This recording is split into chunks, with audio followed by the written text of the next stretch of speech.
Depuis longtemps, le principal sujet de conversation des hommes sur cette planète est le temps qu'il fait. Le bulletin météo est devenu inséparable du journal télévisé.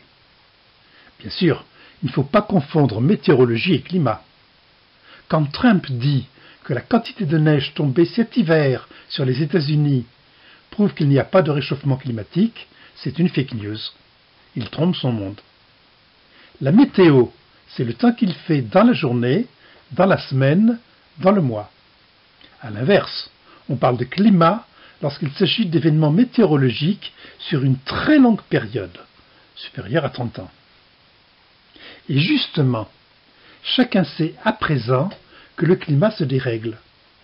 La question est de savoir si le réchauffement actuel est uniquement dû aux activités humaines ou s'il est le résultat d'un long processus. Savoir où nous allons. Un proverbe africain dit que pour savoir où tu vas, regarde d'où tu viens. Quelles sont les relations entre l'homme et la nature depuis notre passé le plus lointain? Lointain, et pourquoi pas remonter jusqu'à la préhistoire? Comment peut-on connaître l'environnement du passé? C'est ce que nous allons tenter de savoir en examinant les causes des variations climatiques et leurs effets sur la biodiversité, l'environnement de l'homme lors des périodes préhistoriques, paléolithique, mésolithique, néolithique, et l'impact progressif de l'activité humaine sur la nature jusqu'aux prémices de la période historique. Les climats de la planète sont dus à différentes causes, dont certaines ont des origines astronomiques et ont été décrites par l'astrophysicien Milankovitch qui distingue 3 cycles. L'excentricité. La révolution de la Terre autour du Soleil décrit une ellipse selon un cycle de 100 000 ans environ. Cette ellipse peut se contracter en un cercle, c'est l'excentricité faible, ou bien se dilater, c'est l'excentricité forte. Dans ce dernier cas, la Terre s'éloigne du Soleil, ce qui entraîne des hivers rigoureux et des étés frais. L'inclinaison. L'axe de la Terre est suspendu, tel un balancier, à l'étoile polaire. Ce balancier bouge de 22,5 à 24,5 degrés. Le cycle aller et retour se fait en 41 000 ans. Lorsque l'inclinaison est maximale, l'hémisphère nord reçoit moins d'énergie du Soleil l'hiver et plus l'été. Ça favorise donc des hivers plus froids, des étés plus chauds. Et la précession, c'est le mouvement de l'axe de rotation de la Terre qui décrit un cône, à la manière de l'axe d'une toupie tournant sur une table. L'axe de la Terre décrit un cercle selon un cycle de 22 000 ans. Actuellement, l'excentricité est faible. La configuration et l'inclinaison de 23,26 font que nous avons des hivers doux et des étés chauds. Ça va s'accentuer à l'avenir jusqu'à ce que les cycles nous ramènent à une nouvelle période de refroidissement dans 10 000 ans environ. Les rayons du Soleil viennent frapper la surface de la Terre en traversant la couche atmosphérique.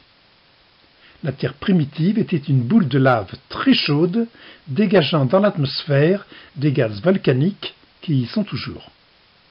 Ce sont la vapeur d'eau, H2O, le dioxyde de carbone, CO2, le méthane, CH4, le protoxyde d'azote, N2O, et l'ozone, O3. Tous ces gaz ont au moins 3 atomes dans leurs molécules, ce qui a pour effet d'absorber les rayons infrarouges et donc la chaleur. Ces gaz, dits gaz à effet de serre, maintiennent une température élevée de l'atmosphère terrestre, agissant comme les vitres blanchies des serres des horticulteurs ou la couette de votre lit. 50% de l'énergie des rayons solaires atteignent la surface de la planète. 30% sont renvoyés vers l'espace, 20% sont absorbés par l'atmosphère. Le sol chauffé réfléchit une partie de cette chaleur, sous forme justement de rayons infrarouges, vers l'atmosphère. Et l'atmosphère en retient 95%. Remarque supplémentaire. Une surface blanche, comme celle causée par la neige ou les glaciers, réfléchit davantage de rayons infrarouges que les surfaces sombres, prairies, forêts. C'est ce qu'on appelle l'effet albédo. Vous me suivez toujours? Parallèlement à ces causes astronomiques, le climat est également géré par des causes géologiques. Si l'on pouvait couper la Terre comme un fruit, on verrait au centre un noyau de roche fondue, contenant 90% de fer et de nickel, soumis à une pression et une température très élevées, 6000 degrés environ. À la périphérie de la planète, les masses continentales ne sont pas fixes, mais glissent sur le manteau terrestre visqueux comme d'énormes radeaux, certains même pouvant glisser et s'enfoncer sous d'autres. C'est la tectonique des plaques qui est la cause des volcans, des séismes, des tsunamis. De ce fait, le visage de la planète s'est modifié depuis des centaines de millions d'années. Si on voulait repasser le film en accéléré, on verrait les continents se déplacer, se fracturer au cours des périodes géologiques. Les quelques cartes que je montre ici ne sont pas une vue de l'esprit, mais la reconstitution de ce qu'ont découvert les géologues. Suivant la position des continents sur la planète, leur climat évolue en conséquence. À titre d'exemple, la France, il y a 200 millions d'années, était à l'emplacement du Cameroun actuel. Son climat était tropical. Mais attention, ce mouvement des continents est extrêmement lent. L'homme qui n'a que 2 millions d'années d'existence n'a jamais connu une géographie autre que celle actuelle et ne verra jamais la suite qui conduira pourtant un jour les continents vers le pôle Nord. Les climats sont également sous la dépendance d'autres facteurs. Ainsi, les océans, qui couvrent 70% de la planète et transportent 55% de l'énergie thermique. Les courants marins chauds circulent en surface des océans, en rouge. Ils viennent réchauffer les terres avoisinantes. Tout le monde connaît l'importance du Gulf Stream, chaud, sur le climat de l'Europe atlantique actuelle. A l'inverse, les courants profonds, en bleu, sont froids. Il faut plusieurs siècles aux masses d'eau océaniques pour parcourir ce tapis roulant. Des courants atmosphériques existent également. Les vents de surface résultent de la rotation de la Terre. Ce sont les alizés près de l'équateur, les vents d'ouest à nos latitudes. L'air chaud près de la surface contient beaucoup d'humidité, qui est perdue lorsque l'air monte et se refroidit. L'air circulant en haute altitude est sec, et les mouvements de descente de cet air sec sont responsables des régions désertiques. Ces courants ont varié au cours des périodes géologiques, en concordance avec les cycles de Milankovitch et la dérive des continents. Ils ont contribué aux modifications climatiques. Les climats dépendraient également du champ magnétique terrestre. Je disais que le noyau terrestre est constitué de fer et de nickel, liquide, sous une pression énorme et à une très haute température. Il subit des mouvements de convection qui agissent comme une énorme dynamo engendrant des courants électriques. Par induction, ces courants créent un champ magnétique protégeant la Terre des particules mortelles du vent solaire. C'est la conjonction de ces deux phénomènes qui crée les aurores boréales. C'est ce champ magnétique terrestre qui oriente l'aiguille de nos boussoles vers le pôle Nord magnétique, qui est différent du pôle géographique. C'est lui qui permet l'orientation des oiseaux migrateurs. Les mouvements de convection du noyau terrestre ne sont pas stables et les pôles magnétiques se déplacent à la surface de la Terre, pouvant même parfois s'inverser pendant des périodes de 1000 à 10 000 ans. L'intensité du champ magnétique devient alors plus faible et nous protège moins des particules du vent solaire. Il s'est ainsi inversé 300 fois ces derniers 200 millions d'années, la dernière inversion des pôles s'étant déroulée vers 780 000 ans. Une nouvelle inversion pourrait se produire à l'avenir, c'est pourquoi les chercheurs mesurent précisément les variations du champ qui s'est affaibli de 15% depuis 2 siècles. En 2015, une baisse du champ magnétique terrestre, couplée à une éruption solaire, a interrompu pendant 2 heures les signaux radio en Amérique du Nord. Le nord magnétique se déplace actuellement du Canada vers la Sibérie. Il a fallu de ce fait modifier les logiciels de guidage des avions et les numéros de piste d'atterrissage sur les aéroports, définis en fonction du nord magnétique. D'après des géophysiciens danois, le climat serait influencé de manière significative par les variations du champ magnétique terrestre. Cette baisse du champ magnétique modifierait le volume des précipitations tropicales, provoquerait l'apparition de nuages bas réfléchissant la lumière du soleil et abaisserait la température. On a pu reconstituer les climats de la Terre qui ont montré, suivant les périodes, soit des réchauffements, soit du refroidissement. Les espèces vivantes ont dû s'adapter et parfois en subir les conséquences catastrophiques. La géologie nous apprend que 5 extinctions massives des espèces vivantes ont eu lieu à 445, 360, 250, 180 et 66 millions d'années. Elles étaient liées aux variations de la température, aux fluctuations du niveau de la mer, au volcanisme, à la chute des météorites. Ces extinctions ont entraîné à chaque fois la disparition de près de 30 à 95% des espèces vivantes, dont celles des dinosaures, il y a 66 millions d'années. La courbe indique le nombre de familles, donc d'espèces, qui ont disparu à chaque extinction. À chaque fois, les espèces ont pu subsister, s'adapter aux conditions nouvelles, et ont occupé les niches écologiques laissées vacantes par ces extinctions. Elles ont reconstitué un système vivant nouveau, différent à chaque fois des précédents. C'est ainsi, par exemple, que le développement des mammifères n'a été possible que par la disparition des dinosaures. L'évolution de la biodiversité est donc liée aux conditions climatiques, atmosphériques, astronomiques et géologiques de la planète.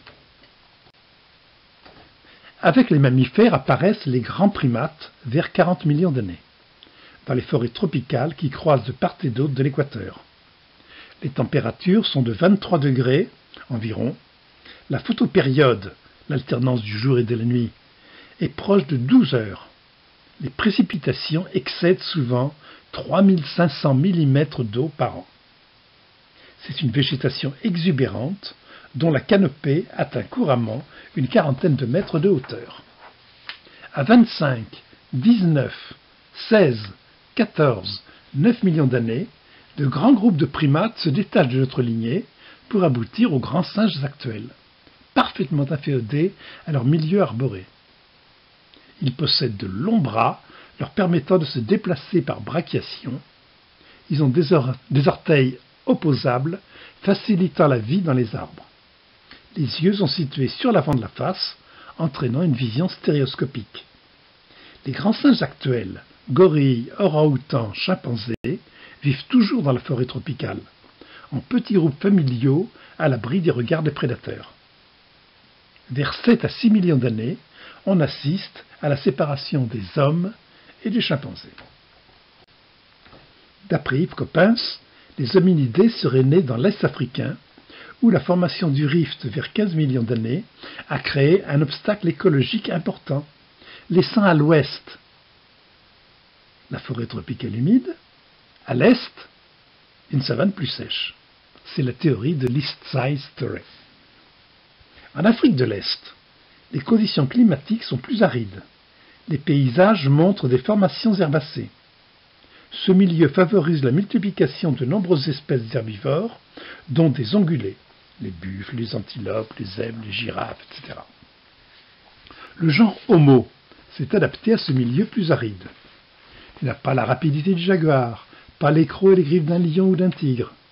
Ses seules supériorités sont peut-être la bipédie, un gros cerveau et un larynx qui le rend apte au langage. Ces particularités vont lui permettre d'avoir une vie sociale élaborée et de fabriquer des outils et des armes efficaces. Il va également montrer une capacité d'alimentation extrêmement variée. L'homme est un animal omnivore, qui au début pratiquait la cueillette comme les autres grands singes.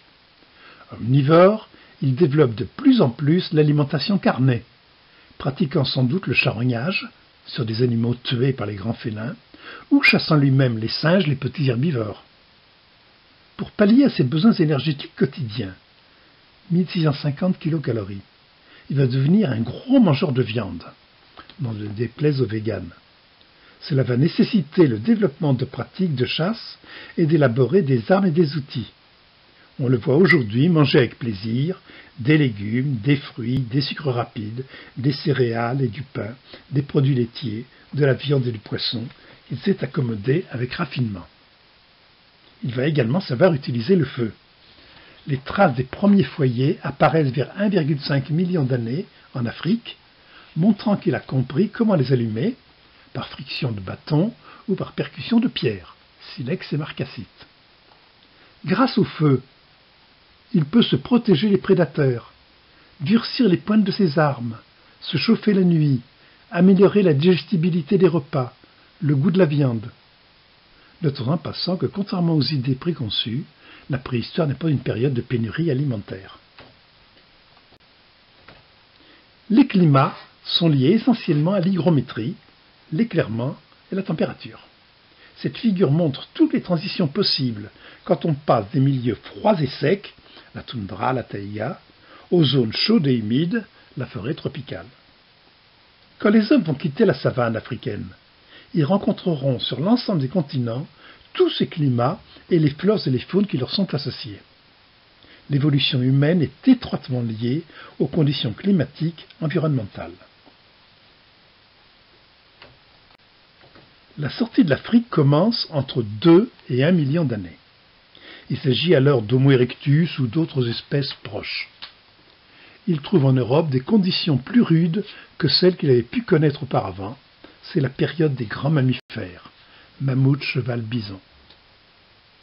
L'ère quaternaire en Eurasie est caractérisée par des fluctuations climatiques importantes, avec alternance de périodes glaciaires de froid intense, de périodes interglaciaires plus tempérées.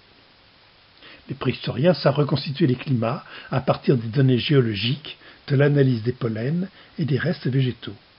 Ils peuvent également mesurer les températures du passé en dosant les rapports des isotopes de l'oxygène, O18 sur O16, dans les carottes de glace ou de sédiments. Ce rapport est proportionnel à la température, il augmente avec la chaleur, il diminue avec le froid. Ils ont pu ainsi définir des séquences climatiques qu'ils ont appelées les stades isotopiques. La courbe montre les grandes variations de température. Les stades impairs sont chauds, en jaune. Les stades pairs sont froids, en bleu. La numérotation part de l'époque actuelle pour remonter vers le passé. Les stades 23 à 6 correspondent à ce que les préhistoriens nomment le Paléolithique inférieur. C'est une période très longue. C'est l'époque des premiers outils en pierre taillée qui définissent l'âge chéléen. Des chopères, des bifaces. Le biface, c'est le couteau suisse de la préhistoire, vous le savez. Je saute rapidement dans le temps. Cette figure ne reprend que les 6 derniers stades isotopiques de la diapositive précédente. Nous sommes en Europe occidentale et l'époque est qualifiée de paléolithique moyen. Elle se déroule sur une période qui va de plus de 200 000 à 35 000 ans lors des stades isotopiques 6 à 3. Le climat devient rigoureux au stade 4, glaciation de Würm. La partie boréale de l'Eurasie est sous les glaces. Le moustérien, c'est l'époque de Néandertal, descendant d'Homo erectus. Il naît en Europe vers 180 000 ans. C'est le seul véritable Européen de souche. Il débite la pierre avec une technique appelée débitage levallois, qui permet de dégager des éclats minces, standardisés, dans lesquels il pouvait tailler les pointes des racloirs, des grattoirs caractéristiques. C'est l'industrie appelée moustérienne. Néandertal vit en société, prend soin de ses congénères, enterre ses morts dans des fosses avec des offrandes funéraires. Enfin, on découvre de plus en plus qu'il avait un sens de l'esthétique, dont des traces de parures, de gravures, de dessins. Il est en fait plus proche de nous qu'on se l'imaginait il y a quelques décennies. À son tour, Homo sapiens a quitté l'Afrique au moment du réchauffement climatique, au stade isotopique 3. Comme l'avait fait Erectus 1 million d'années plus tôt, il a pu s'étendre rapidement en Asie et en Europe. C'est l'époque de l'Aurignacien. 40 à 25 000 ans. C'est cette époque qui débute le Paléolithique supérieur. C'est une période interglaciaire froide dans son ensemble, mais connaissant des améliorations relatives. Au nord de l'Europe, on trouve toujours la calotte glaciaire ou l'Inlandsis. À sa limite méridionale se trouve la forêt toundra, où apparaissent des arbres comme les bouleaux, les saules. La faune est constituée d'espèces arctiques, le renne, le bœuf musqué, le mammouth, le rhinocéros laineux et bien d'autres. Sapiens arrive en Europe et apporte avec lui ces techniques nouvelles, dont le débitage laminaire, qui permet une meilleure gestion des ressources de silex. Les deux espèces humaines, Néandertal et Sapiens, vont cohabiter en Europe pendant quelques milliers d'années, se rencontrer, se croiser. Nous avons en nous des gènes de Néandertal. Ils vont échanger leur savoir, les acculturations. Homo sapiens prend possession de toute l'Europe, de l'Asie, de l'Australie, de l'Indonésie. Le village des Aisiers est symbolique de l'Aurignacien, avec l'abri Cro-Magnon et l'abri Pateau. L'homme dessine, grave, peint des animaux, dessine sur les parois des grottes. Il sculpte les premières statuettes en ivoire, dont j'apprécie particulièrement cet homme lion de Hallenstein en Allemagne. Il sait faire de la musique. On a trouvé des flûtes en os dans les grottes du Pays basque. L'homme moderne est déjà un grand artiste. La découverte de la grotte Chauvet a suscité surprise et admiration. À 35 000 ans, on n'est pas devant un art primitif comme le pensaient à l'époque les contemporains de Leroi-Gourhan, mais des peintures abouties, sophistiquées. Puisque j'évoque la grotte Chauvet, je voudrais vous raconter un détail qui m'a impressionné lors d'une visite l'année dernière. Une éruption volcanique a eu lieu dans le bas Vivarais entre 36 et 34 000 ans. C'est une éruption de type strombolien caractérisée par la projection de lave en fontaine. On est à 35 km de la grotte Chauvet, à Vallon-Pont d'Arc. Dans la galerie des mégacéros, 4 signes sont répertoriés. Derrière la représentation d'un mégacéros, les hommes ont tracé avec leurs doigts de grandes gerbes, faisant apparaître en contraste la couleur blanche sous-jacente. Les traits forment des trajectoires similaires à celles des projections de lave au-dessus d'un volcan. Dans un autre panneau nommé le Sacré-Cœur, une masse rouge est surmontée d'un signe que l'on peut prendre pour une croix. En regardant plus précisément cette figure, on peut remarquer que là aussi, des gerbes rouges partent en opposition de part et d'autre de la croix. C'est la seule fois parmi les 340 grottes ornées connues en France ou en Espagne que l'on trouve de tels signes. Le paléolithique supérieur va se dérouler également lors du stade isotopique 2. La température baisse encore. Le milieu devient aride et froid. Le niveau de la mer est à moins 130 mètres par rapport au présent. Les troupeaux de rennes sont omniprésents en Europe. Les phases culturelles, il s'agit du gravétien, du solutréen, du magdalénien, se déroulent sur une durée de quelques milliers d'années. C'est très court par rapport aux périodes précédentes. Le gravétien est une période de refroidissement. Le climat est rigoureux, c'est la période d'extension maximum des glaciers de l'Inlandsis dans la grande plaine nord-européenne. On comprend aisément que les traces culturelles n'existent que dans la partie méridionale du continent, plus tempérée, où l'on retrouve des lames en silex très droites, à dos abattu, utilisées pour réaliser les pointes de projectiles appelées pointes de la gravette.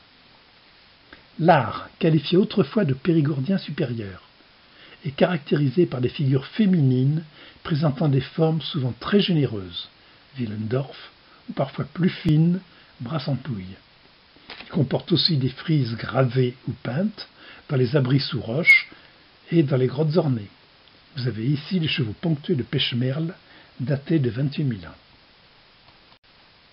On atteint le maximum glaciaire vers 20 000 ans. Les conditions climatiques font que l'on assiste à un repli des populations vers les zones méridionales, dans le sud de la France, le Portugal et l'Espagne.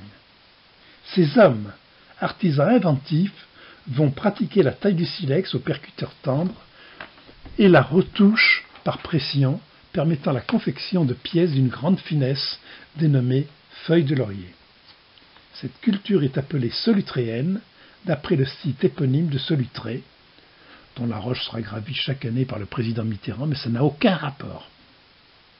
L'art pariétal solutréen est également connu par une partie des peintures de la grotte Cosquer à Marseille, les gravures du Roc de Serre, d'Angle-sur-Anglin ou de la vallée de Foscoa au Portugal. Après avoir atteint le point culminant de la dernière glaciation, vers 20 000 ans, le climat va à présent se réchauffer. On a franchi la limite des stades isotopiques 2 et 1. Les genévriers, les amandiers, les pins sylvestres abondent. La fonte des glaces alimente le débit des cours d'eau.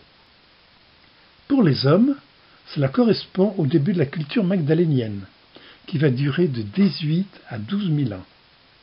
Cette culture va se répandre dans toute l'Europe grâce aux conditions climatiques plus favorables. L'art magdalénien est particulièrement riche et diversifié. Les peintures et les gravures se comptent par milliers et se caractérisent par un fort naturalisme avec un sens aigu du détail et des proportions. Ils créent quelquefois l'illusion du mouvement.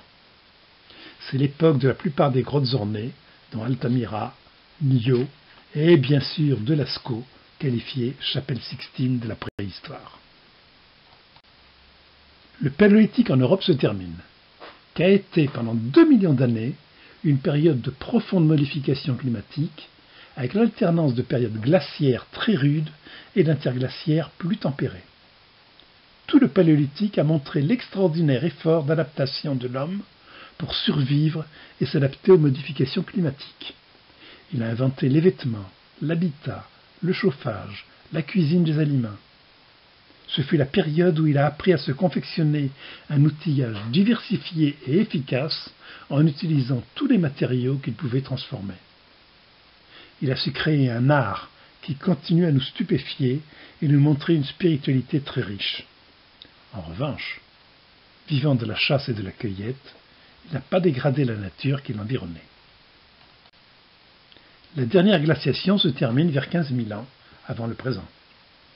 Peu à peu, le Paléolithique va céder la place à une période de réchauffement illustrée par ces 4 cartes. Le niveau de la mer s'élève du fait de la dilatation des océans, vous savez, comme dans les thermomètres liquides, et la fonte des glaciers. En haut à gauche, vous avez la situation qui existait à la fin du Paléolithique vers 21 000 ans. Le niveau de la mer est plus bas de 120 mètres que le niveau actuel.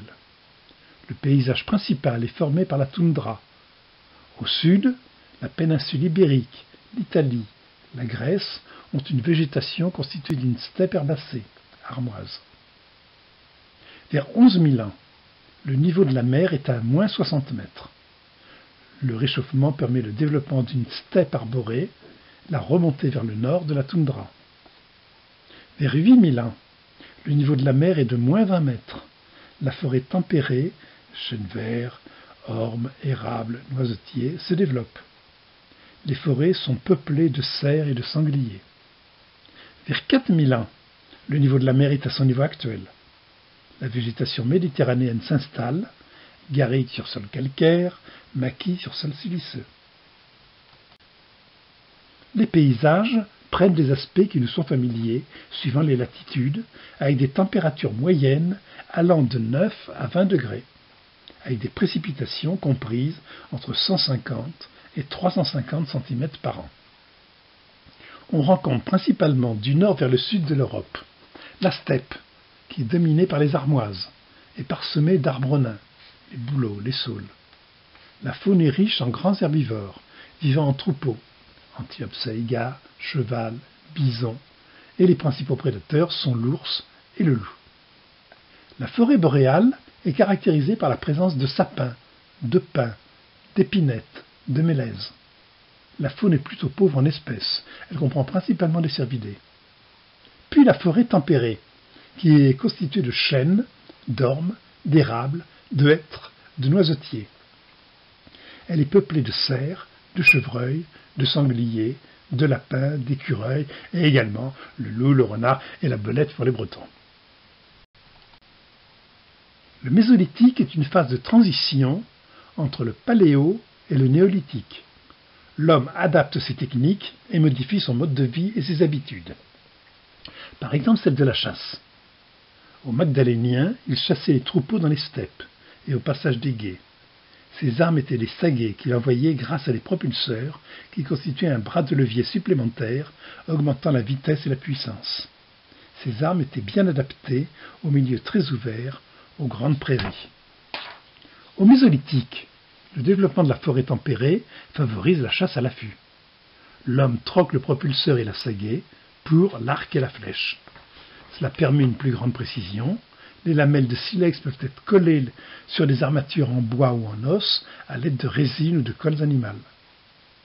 L'art nous en montre la preuve. Dans le Levant espagnol, on trouve des représentations de chasseurs munis d'arcs. Vers 11 000 ans au Proche-Orient, un phénomène nouveau se produit. Les hommes tirent le meilleur profit des ressources et des nouvelles conditions de vie disponibles dans des zones humides, au bord des cours d'eau. Alors qu'ils avaient toujours été nomades, ils commencent à se fixer avant même d'inventer l'agriculture. Ils se regroupent en villages, dans des huttes rondes, dont la base est en pierre sèche et les murs en torchis. Souvent, un ou deux foyers occupent le centre. Beaucoup plus tard, au début du néolithique, les villages se structureront. Les maisons deviendront souvent rectangulaires, en briques crues. Le sol sera parfois pavé ou dallé. Ces hommes inventent à Jéricho, en Palestine, le premier bâtiment collectif datant d'environ 10 000 ans. Une tour en pierre sèche de 10 mètres de diamètre et 8,50 m de hauteur, avec un escalier intérieur. Un temple monumental est édifié à Göbekli-Tepe, en Anatolie, datant d'environ 11 000 ans. Göbekli-Tepe montre également une évolution dans le psychisme des humains.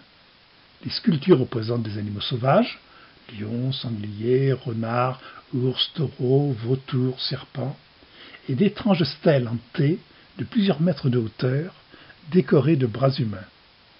Jacques Cauvin y voit un début de religiosité qui se déploiera en Mésopotamie. À l'animisme du Paléolithique succède un polythéisme qui déjà annonce les religions de l'Antiquité. Une fois fixée et organisée en village, la population tend à augmenter rapidement, et l'homme devient paysan. Il a appris la domestication des animaux, il élève moutons, chèvres, porcs, bovins pour leur viande et leurs produits laitiers. Il vit avec le loup, compagnon de chasse, et leur fait un chien de garde efficace. Au pied des monts Zagros, en Turquie, la cueillette est graduellement remplacée par la culture des graminées, orge ou blé, dont la morphologie se transforme. Chez les espèces sauvages, les graines sont attachées à la tige par des nœuds qui se brisent aisément, permettant à la graine de tomber sur le sol et de germer. Chez l'espèce domestique, les nœuds sont rigides et solides, favorisant la récolte des épis. Il faudra que le moissonneur ramasse et batte les épis pour en détacher les graines. Les relations entre l'homme et la nature changent. Il récolte ses céréales, dont il garde une partie pour les futurs semis. Il invente les meuses et les molettes. De prédateur, chasseur-cueilleur qu'il était au Paléolithique, l'homme est devenu producteur, agriculteur-éleveur. Il a créé des relations plus complexes avec la nature, une interdépendance qui va entraîner leur évolution simultanée. L'homme commence à agir sur son environnement. La forêt devient plus ouverte, avec l'extension d'une végétation à feuillage persistant, chêne vert, chêne kermès, buis, pin d'Alep, etc. Le pastoralisme intensif, l'abattage des arbres, l'utilisation des sols jusqu'à épuisement aboutit à la garrigue ou au maquis dans les zones méridionales. Les landes apparaissent en Bretagne. Disons en passant que la révolution néolithique, modifiant les rapports homme-nature, modifie également son rapport au travail. À l'époque où il était chasseur-cueilleur, sa journée de travail était relativement courte. La cueillette, la chasse, la découpe des carcasses, la taille du silex, la fabrication des outils lui laissaient de longs moments de repos dans le campement. Il devait beaucoup bavarder, ce qui contribuait à tisser des liens sociaux. Comme disait Maurice Godelier, les hommes ne se contentent pas de vivre en société, ils produisent de la société pour vivre. La vie paysanne est un temps considérable passé à défricher, désherber, labourer, semer, récolter, stocker dans des conditions satisfaisantes, mais aussi surveiller les animaux, assurer la traite journalière, la mise bas des petits, la tonte et le tissage de la laine, les travaux de boucherie, de salage. Jean Courtin disait malicieusement « L'homme du néolithique a inventé le plus grand fléau de l'humanité, le travail. » C'est bien sûr une boutade, car c'est par le travail que l'homme façonne son environnement et se façonne lui-même, permettant sa diversification, sa sécurité, sa qualité de vie. Le néolithique a dans le même temps des conséquences négatives. L'introduction des animaux domestiques va entraîner un déséquilibre de la faune avec l'introduction de nouvelles maladies. La propriété développe la cupidité et l'envie. Il est tentant de piller les exploitations, de voler les récoltes des autres. Le paysan reste sur ses terres pour défendre son bien. C'est l'apparition des premières guerres, des premiers massacres dont on retrouve les traces de charniers et d'ossements. Les rapports sociaux se modifient. L'utilisation des compétences va diversifier les activités, créant des catégories de travailleurs. Les artisans, les cultivateurs, les bergers, puis très vite bien sûr les soldats, pour assurer la défense de la communauté et le pouvoir des chefs. Le néolithique est une rupture des relations entre l'homme et la nature. L'homme à présent défriche les forêts, pratique des cultures sur brûlis, construit des villages en dur, trace des routes pour faciliter les déplacements, creuse le sol pour trouver des filons d'argile, de silex, de minerais, cuivre puis autres métaux. L'homme modèle son environnement selon ses besoins. Le processus que je viens de décrire dans le Moyen-Orient ne s'est pas déroulé partout de la même manière dans le monde, dans toutes les sociétés. Suivant les régions, le passage au néolithique est apparu entre le Xe et le 5e millénaire avant notre ère. C'était bien sûr lié aux conditions environnementales qui régnaient sur la planète. Les ancêtres des plantes cultivées et des animaux domestiques étaient connus à l'état sauvage dans différentes régions du globe. Au Proche-Orient sont cultivées les premières céréales, la vesse, les pois, les lentilles, les pois chiches, le lin, mais aussi sont élevés les moutons, les chèvres, les bovins, les porcs. En Asie, vers 8000 ans, l'agriculture sera fondée sur les céréales d'hiver et les légumineuses à l'ouest, les céréales d'été telles le riz et le millet à l'est. L'élevage sera celui du porc, des poulets, des chiens. En Nouvelle-Guinée, vers 7000 ans, ce sont la canne à sucre, la banane, les tubercules de taro. En Afrique, vers 3000 ans, l'élevage du bœuf se répand à la frontière du Sahara, ainsi que la culture de l'igname, du sorgho, de l'arachide, du millet. Dans le Nouveau Monde, les Méso et Sud-Américains se sont mis vers 5000 ans à la culture des courges, des haricots, des avocats, du coton, du tabac et du maïs. L'élevage dans les Andes reposait sur le lama, l'alpaga. Au bord du Mississippi, vers 2000 ans, ce sont les courges, le tournesol, l'ancérine. Au 4e et 3e millénaire, on voit l'invention de l'araire et l'utilisation des animaux de labour. Au Mésolithique et au Néolithique, l'homme découvre de nouvelles techniques. C'est l'époque où sont inventées les haches polies et la céramique. Le polissage de la pierre consiste à frotter une pièce taillée en silex ou en obsidienne sur un polissoir en pierre dure, généralement du grès. On obtient alors un outil plus compact, qui s'ébrèche moins, que l'on peut monter dans une gaine en bois de renne et emmancher. La céramique a une longue histoire, puisque dès le Paléolithique supérieur, l'homme façonnait des objets en terre, statues d'animaux ou de femmes.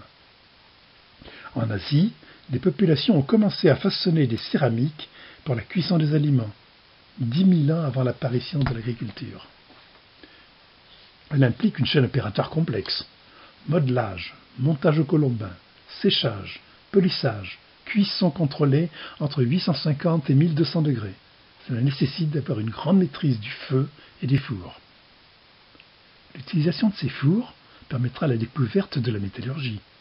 Quand certaines pierres chauffées laissent s'écouler un matériau nouveau qui durcit en se refroidissant. L'homme découvrira ainsi le cuivre, l'or, le zinc et confectionnera des alliages possibles, dont le bronze. Une autre innovation technique importante est la maîtrise de l'eau, avec les premiers puits, les citernes, les barrages de rétention, etc. L'usage du feu avait sans doute contribué en Afrique à l'extension des savanes au détriment de la forêt tropicale. On connaît les méfaits des incendies, qui dégradent les écosystèmes forestiers, appauvrissent les sols et altèrent leur structure, dont l'humus. Pourtant, le feu ouvre le couvert végétal et permet à la lumière d'atteindre le sol et les jeunes pousses. Dès le Paléolithique, les incendies volontaires sont liés aux techniques de chasse. Le feu a pu être allumé au cours de la saison sèche, pour favoriser la repousse d'herbes dont se nourrissent les troupeaux servant de gibier. Au Néolithique s'est développé le défrichement de forêts pour favoriser le pastoralisme et l'agriculture. Cette technique va devenir courante chez les peuples pasteurs. La figure montre la fréquence des incendies dans la moyenne vallée du Rhône depuis 10 000 ans. Nous sommes dans la région méditerranéenne où les étés sont longs et secs. La végétation adaptée est aisément combustible. Les grandes surfaces ouvertes par le feu ont contribué à l'expansion néolithique. Dans la préhistoire, des données géologiques permettent de savoir que plusieurs séismes ou tsunamis ont eu lieu. On sait que l'Etna, il y a 8000 ans, a provoqué un tsunami touchant les rives africaines et allant jusqu'au Moyen-Orient. On a également des indications sur les glissements de terrain qui ont eu lieu à 2 reprises en Norvège, à Storegga, entre 8500 et 7000 ans. Le niveau de la mer s'est élevé de 25 mètres. La vitesse du glissement et le volume de matériel déplacé étaient si grands qu'ils provoquèrent un tsunami géant. Les effets se sont fait sentir en Écosse, mais aussi le long des côtes d'Islande, de Norvège, les îles Féroé et Shetland. L'essentiel des matériaux, environ 3500 km3, a été transporté sur une distance atteignant 290 km de longueur et jusqu'à environ 800 km pour les plus fins. Des géologues suisses ont trouvé les traces de plusieurs effondrements du pic de la Suche, en amont immédiat du lac Léman. Le dernier a eu lieu en l'an 563, provoquant un tsunami dans le lac avec une vague de 13 mètres de hauteur, déplaçant 250 millions de mètres cubes. Ils détruisirent une partie de Genève et firent de nombreuses victimes. L'évêque d'Avranches et Grégoire de Tours en firent le récit. Si l'on parle de l'homme et de l'environnement, qu'en est-il du problème de l'énergie ? L'homme préhistorique ne dispose au départ, comme tous les animaux, que de sa force musculaire pour vivre, se nourrir, se déplacer, travailler. Vers 1,5 million d'années en Afrique, il découvre comment faire du feu et comment l'utiliser pour le chauffage et la cuisson des aliments. Beaucoup plus tard, on l'a vu, il apprendra à couvrir ses foyers pour en faire des fours et atteindre les hautes températures nécessaires à la céramique et la métallurgie. Tous les combustibles disponibles sont utilisés, dont principalement le bois, les excréments, les os. On sait que le lignite, un charbon fossile, a été utilisé par les Néandertaliens ou Moustériens il y a 70 000 ans. Détail amusant, on a retrouvé dans des grottes au sud de la péninsule ibérique des résidus de métaux lourds liés au foyer de Néandertal. C'est un début de pollution. Au Néolithique, avec la découverte de l'agriculture et de l'élevage, l'homme va pouvoir utiliser la force musculaire des grands animaux, cheval, bœuf, pour se déplacer et travailler la terre. Enfin, l'homme aura l'idée d'employer l'énergie du vent, qu'il utilisera également pour faire des moulins à vent et plus tard pour naviguer. Les cours d'eau seront également aménagés pour installer des norias et bientôt des moulins hydrauliques. Tout va s'accélérer à partir de l'âge des métaux. L'énergie va devenir un besoin croissant. La déforestation puis l'extraction du charbon vont entraîner toute une série de conséquences fâcheuses pour l'environnement. Le creusement des mines est accompagné de la détérioration des flancs des montagnes et de l'affaissement du sous-sol. Le stockage des minerais et de leurs déchets va contribuer à la modification des paysages, de la végétation et de la pollution des eaux souterraines. La préhistoire est caractérisée par un fort accroissement de la population humaine. Pendant tout le Paléolithique, la population mondiale a dû être très réduite. On l'estime à 600 000 au Paléolithique inférieur. Elle passe de 6 à 8 millions au Paléolithique supérieur. La croissance va devenir très rapide au Néolithique, avec l'apparition de l'agriculture. Le changement du climat et du mode de vie font faire que les hommes peuvent, à présent, produire leur nourriture et constituer des réserves. La sédentarisation va également avoir une influence sur la natalité et être la cause d'un véritable baby-boom. En effet, au Paléolithique, les nomades transportent leurs enfants avec eux, ce qui maintient un contact quasi perpétuel entre le bébé et sa mère.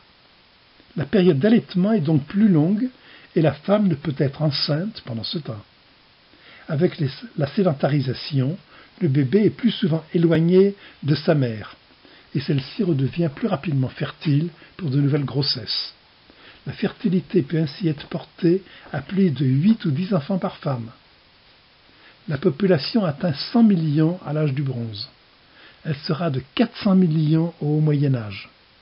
Mais le grand bond démographique se fait avec l'apparition de l'industrie pour atteindre 7,5 milliards d'individus actuels et peut-être, selon l'ONU, 11 milliards à la fin du XXIe siècle. Cette croissance remarquable, sans égale chez les autres espèces de mammifères, appelle quelques remarques en termes de dynamique des populations. Au Paléolithique inférieur, l'espèce humaine était limitée par des contraintes écologiques qui touchent tous les animaux. Limitation de la nourriture, équilibre entre proie et prédateurs, modifications climatiques parfois rudes, froid, sécheresse. Contrairement aux autres espèces, l'homme bénéficie d'avantages extraordinaires. Une sexualité permanente, non limitée à certaines périodes de rut. L'agrégation en groupes de plus en plus importants qui permettent la formation de sociétés. L'utilisation de vêtements, d'abris, d'armes et bien évidemment l'utilisation du feu. Tous les animaux sont inféodés à la nature, seul l'homme par le travail peut agir sur son environnement et le modifier. Au moment où l'homme commence à utiliser le fer, il invente l'écriture dans le Moyen-Orient. Il quitte définitivement la préhistoire et débute la période historique. Je ne comptais pas aller plus loin, mais des auditeurs m'ont dit que je ne répondais pas à la question évoquée au début de cet exposé concernant les causes du réchauffement actuel. D'autres en ont conclu que j'étais sans doute climato-sceptique, voulant prouver que l'homme n'était pas responsable du dérèglement climatique.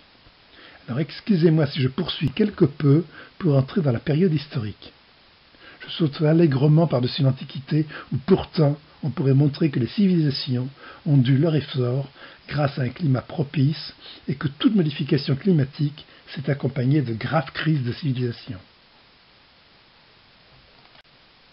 Au Moyen-Âge, l'Europe continue à subir l'alternance des climats. L'optimum climatique se situe entre les Xe et XIVe siècles, avec des températures proches de celles que nous connaissons. Cette phase chaude sera rapidement suivie du petit âge glaciaire, qui durera du XVIe au XVIIIe siècle. Cette appellation est trompeuse, car il ne s'agit pas de glaciation comme celle que nous avons évoquée plus haut. Cependant, le froid est tel que les Vikings abandonnent le Groenland.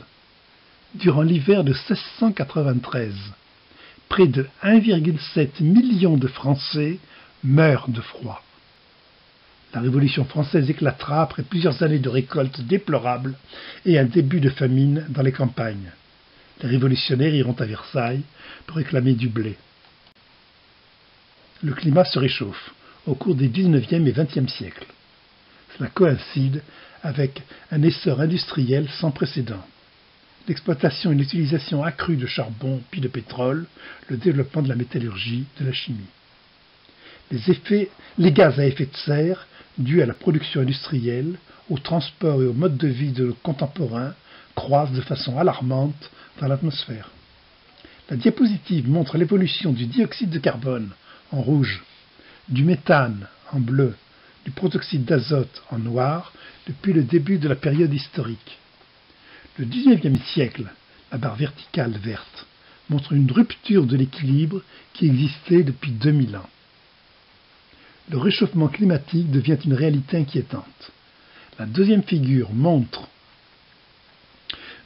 la hausse des températures depuis 1880.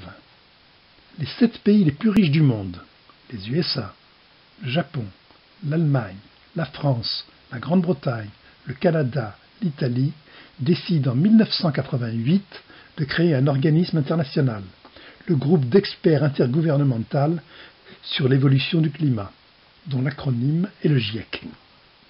Il a pour rôle d'expertiser le risque de changement climatique provoqué par l'homme. Les deux courbes sont extraites des rapports du GIEC. Un autre organisme international, l'IPBES, ce qui veut dire Plateforme intergouvernementale sur la biodiversité et les services écosystémiques, est composé d'un millier de scientifiques issus de 130 États membres qui ont pour mission, je cite, la conservation de la biodiversité, du bien-être humain sur le long terme et le développement durable. En mai 2019, l'IPBES publie l'état de la biodiversité dans le monde. Il nous annonce que 1 million d'espèces sont menacées d'extinction, dont 40% des espèces d'amphibiens, 33% des récifs coralliens, 33% des mammifères marins, 10% des insectes. Ce n'est pas une histoire créée pour faire peur, c'est du sérieux. On ne peut pas prendre les recommandations du GIEC et de l'IPBES à la légère. Or, les États qui versent des larmes de crocodile aux conférences annuelles, les fameuses COP, continuent à polluer et à réchauffer le climat pour ne pas mécontenter leurs industriels et les marchés. Le président Donald Trump, climato-sceptique revendiqué et spécialiste des fake news, a retiré son pays des accords du GIEC. Des populations s'inquiètent. Des associations écologiques font florès. Certaines avec sérieux, d'autres visant le sensationnel. Les prévisions tournent autour de théories qui ressemblent aux films d'épouvante. Certains constatent qu'actuellement, toutes les courbes, l'espérance de vie, l'industrie, la population, la nourriture, la pollution, toutes ces courbes sont en hausse rapide, que dans le même temps, les ressources de la planète semblent diminuer. Ils en déduisent que tout le scénario va s'effondrer, et ce dans une échéance brève, la barre verticale indique l'année 2019. Ils redécouvrent et s'approprient à leur façon les thèses de Malthus. D'autres posent la question, l'homme ne crée-t-il pas une nouvelle période géologique qualifiée d'anthropocène ? Pour ceux qui ignorent ce terme, je dirais que c'est un mot qui a été créé par Paul-Joseph Crutzen, prix Nobel de chimie en 1995, pour désigner une nouvelle période géologique qui succéderait à l'Holocène. Si le mot a été repris par de nombreux médias, divers congrès internationaux de géologie ont abordé le sujet. Une période géologique doit correspondre à une réalité stratigraphique bien définie dans le temps. Il est évident que les activités agricoles, minières, industrielles ont un impact certain sur les dépôts sédimentaires. Mais cela est-il suffisant pour définir une nouvelle période géologique ? De nombreux géologues jugent ce terme d'anthropocène inadapté. Il sous-tend que l'activité humaine est devenue une contrainte géologique dominante. Certains craignent même que nous nous dirigions vers la 6e extinction massive de la biodiversité, dont l'homme, cette fois, serait la cause. Le GIEC fait des propositions pour inverser le processus. La question est de savoir si on veut se donner les moyens de ne pas dépasser une hausse de température de 1,5 ou 2 degrés avant l'année 2030. La réponse est politique. Arrêter l'utilisation des énergies carbonées, réaliser un véritable mix énergétique, revoir toute la politique des transports, isoler thermiquement les bâtiments industriels, les habitations, changer tout le processus industriel, les techniques agricoles, le stockage du carbone, stopper la déforestation, récupérer les déchets, etc. Jacques Chirac disait à Rio « La maison brûle mais nous regardons ailleurs ». C'est pourtant aux responsables politiques de tous les pays à prendre des mesures. Alors va-t-on sauver la planète ? La vie sur Terre a 4 milliards d'années d'existence, elle a existé et continuera à exister sans nous.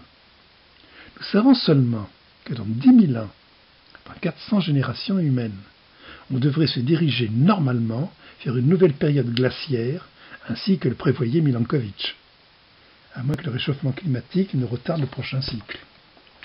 Les astronomes, eux, nous racontent que le Soleil a déjà 4,5 milliards d'années d'existence et se trouve à la moitié de sa vie. Il va continuer à grossir, se réchauffer, et dans 5,5 milliards d'années, il explosera en géante rouge. Conséquence directe du réchauffement du Soleil, vers 1,7 milliard d'années, la chaleur solaire aura fait disparaître toute l'eau sur Terre et donc toute trace de vie. Paniquez, rassurez-vous, nous ne le verrons pas, car nous savons de surcroît que l'homme est un mammifère comme les autres et qu'une espèce de mammifère vit entre 2 et 5 millions d'années. C'est beaucoup plus court, mais rédhibitoire. J'aimais croire que Homo sapiens, qui a moins de 500 000 ans, a encore quelques beaux jours devant lui, à moins que une météorite tueuse de 10 km de diamètre tombe sur notre planète comme celle qui a tué les dinosaures il y a 66 millions d'années. Ou qu'un nuage de poussière interstellaire masque les rayons solaires et déclenche une grave glaciation. Ou que des volcans ne viennent provoquer une nouvelle extinction massive, comme ce fut le cas en Islande au Permien. Face à de telles catastrophes naturelles, on serait absolument impuissant.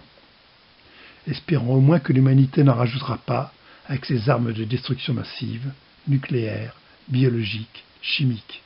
Ces catastrophes écologiques, l'assèchement de la mer d'Aral, la déforestation de l'Amazonie, de Sumatra, de Java, la pollution des océans, les épidémies, les pandémies, le réchauffement climatique. Pour ne pas vous laisser partir ces idées froides, je vous rappellerai que l'homme, pendant des centaines de siècles, a œuvré à son développement sans se soucier de son environnement, mais que depuis quelques décennies enfin, il a pris conscience des conséquences de ses actes et qu'il commence à vouloir y remédier. Les énergies non carbonées, les transports de personnes et des marchandises non routiers, les circuits agricoles et industriels courts, la sobriété énergétique, tout cela existe. On sait même piéger les gaz à effet de serre, réparer les biotopes endommagés. Bien sûr, il faudra encore quelques conférences internationales, les fameuses COP 21, 24, 25 et autres. Mais mieux vaut tard que jamais. N'ayons pas une vision à trop court terme. Donnons du temps au temps. Continuons à raisonner en millénaires comme nous venons de le faire depuis 1 heure. Yves Coppens disait lors de son discours de clôture au Collège de France en 2005 « Le progrès de l'humanité se rapporte à la technologie, mais aussi au domaine de la pensée qui se complique et s'affine avec le temps. L'épaisseur du temps du préhistorien a l'avantage de la perspective. Le survol de notre histoire laisse entrevoir en prospective son avenir dans la même direction. Je vous remercie de votre attention.